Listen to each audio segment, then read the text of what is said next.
ನಮಸ್ಕಾರ ಸ್ನೇಹಿತರೆ, ನಿಮ್ಮ ಹತ್ರ ಪಾನ್ ಕಾರ್ಡ್ ಇದ್ರೆ ಈಗ ನವೀಕರಣ ಮಾಡ್ಬೋದು, ಫ್ರೀಯಾಗಿ ಮಾಡ್ಬೋದು. ಏನಂತ ಅಂತಂದ್ರೆ ಕೇಂದ್ರ ಸರ್ಕಾರದಿಂದ ಆದಾಯ ತೆರಿಗೆ ಇಲಾಖೆಯಿಂದನೇ ಹೊಸದಾಗಿ ನೀವು ಏನಾದ್ರು ಪಾನ್ ಕಾರ್ಡ್ಗೆ ಅರ್ಜಿ ಹಾಕಬೇಕು ಅಂದರೆ ಇರೋ ಪಾನ್ ಕಾರ್ಡ್ನೇ ಅಪ್ಡೇಟ್ ಮಾಡ್ಕೋಬೇಕು ಅಂದರೆ ಈಗ ಮಾಡ್ಬೋದು. ಅದೀಗ ಪಾನ್ ಕಾರ್ಡ್ ನೀವು ಏನಾರ ಅಪ್ಡೇಟಿಂಗ್ ಮಾಡಿದ್ರೆ ಪಾನ್ ಕಾರ್ಡ್ 2.0 ಅಡಿಯಲ್ಲಿ QR ಕೋಡ್ ಇರೋ ಪಾನ್ ಕಾರ್ಡಿನ ಮೇಲೆ ಬರುತ್ತೆ.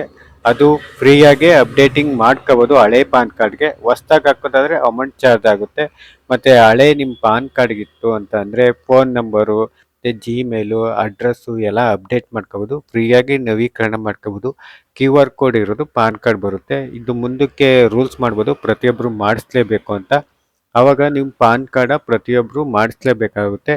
ಮತ್ತು ಪಾನ್ ಕಾರ್ಡು ಬಿಸ್ನೆಸ್ ಏರಿಯಾಗಳಿಗೆ ಮತ್ತು ಕೆಲವ್ರಿಗೆ ಟಿನ್ ಅಂತ ಬೇರೆ ಪಾನ್ ಕಾರ್ಡ್ಗಳು ಈ ಥರ 3 ಥರ ಇತ್ತು. ಎಲ್ಲನೂ ಒಂದೇ ಅಡಿಯಲ್ಲಿ ಟ್ಯಾಕ್ಸ್ ಕಟ್ಟುವಂಗೆ, ಒಂದೇ ಸುಲಭ ಆಗುವಂಗೆ, ಇನ್ಕಮ್ ಟ್ಯಾಕ್ಸ್ ರಿಟರ್ನ್ಗೆ ಪ್ರತಿಯೊಂದಕ್ಕೂ ಯೂಸ್ ಆಗೋ ಥರ ಒಂದೇ ಥರ 2.0 ಪಾನ್ ಕಾರ್ಡ್ ಮಾಡ್ತಾವ್ರೆ ಇದೇ ಥರ.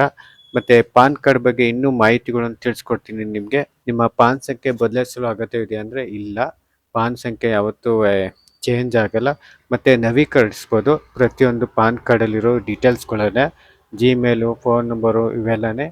ಈ ಥರ ಹೊಸ್ದಾಗಿ ನೀವೇನಾರ ಪಾನ್ ಕಾರ್ಡ್ಗೆ ಹಾಕ್ತೀನಿ ಅಂದರೆ ಮತ್ತು ನವೀಕರಣ ಮಾಡಬೇಕು ಅಂತಂದರೆ 2.0ದಲ್ಲಿ QR ಕೋಡ್ ಇರೋ ಪಾನ್ ಕಾರ್ಡ್ ಬರುತ್ತೆ. ಏನಾರ ಪಾನ್ ಕಾರ್ಡ್ ಪ್ರತಿಯೊಬ್ಬರ ಹತ್ರ ಇತ್ತು, ಈ ಪಾನ್ ಕಾರ್ಡ್ ನವೀಕರಣ ಮಾಡ್ಕೊಂಡ್ರೆ QR ಕೋಡ್ ಇರೋ ಪಾನ್ ಕಾರ್ಡ್ ಬರುತ್ತೆ ಫ್ರೀಯಾಗಿ ಯಾವ ಥರ ಪಾನ್ ಕಾರ್ಡ್ ನವೀಕರಣ ಮಾಡಬೇಕು ಪ್ರತಿಯೊಂದು ಡೀಟೇಲ್ಸು ನೆಕ್ಸ್ಟ್ ವೀಡಿಯೋದಲ್ಲಿ ಮಾಡ್ತೀನಿ. ಕೇಂದ್ರ ಸರ್ಕಾರ ಇಂದು ಗೈಡ್ಲೈನ್ ಬಂದಿಲ್ಲ. ಹೊಸ ಪಾನ್ ಕಾರ್ಡು ಮತ್ತು ನವೀಕರಣಕ್ಕೆ ಯಾವ ಥರ ಅರ್ಜಿ ಹಾಕಬೇಕು, ಅದಕ್ಕೆ ಸಪ್ರೇಟು ಇದಕ್ಕೆ ಸಪ್ರೇಟ್ ಅನ್ನೋ ಥರ ಮಾಡಿರ್ತಾರೆ. ಅದು ಯಾವ ಥರ ಪ್ರತಿಯೊಂದು ತಿಳಿಸ್ಕೊಡ್ತೀನಿ ನೆಕ್ಸ್ಟ್ ವೀಡಿಯೋದಲ್ಲಿ. ಅದು ಬಿಟ್ಟಾಗ ಈ ಮಾಹಿತಿ ನಿಮಗೆ ಇಷ್ಟ ಆಗದೆ ಅಂತ ಅಂದ್ಕೊಳ್ತೀನಿ.